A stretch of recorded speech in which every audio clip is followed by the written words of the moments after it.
আব্বা আব্বা তাড়াতাড়ি দরজা খোলো। কি হয়েছে গাদা? কি কস? থাকো থাকো থাকো।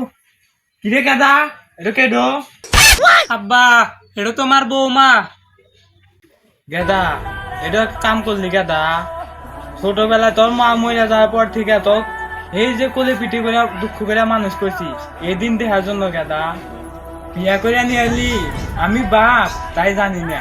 5টো না 10টো না 1টো মাত্র বাপ আমি, তাও আমি জানি না। তুমি কোনো টেনশন করো না, আমার এক চাচি হরি আছে, 15 বছর আগে তার জামাই মারা গেছে। আমার বিয়ের যৌতুক হিসাবে হেই চাচি হরিক তোমার সাথে চাইছি আব্বা, হেও রাজি। কি কস বাবা? আইসো বৌমা, আইসো ঘরে আইসো। ঘরে ফ্রিজে গরুর গোস্ত আছে, রান্না করো। বাবা আমি যাই, তোর শাশুড়ি কি আইসি যৌতুক হিসাবে।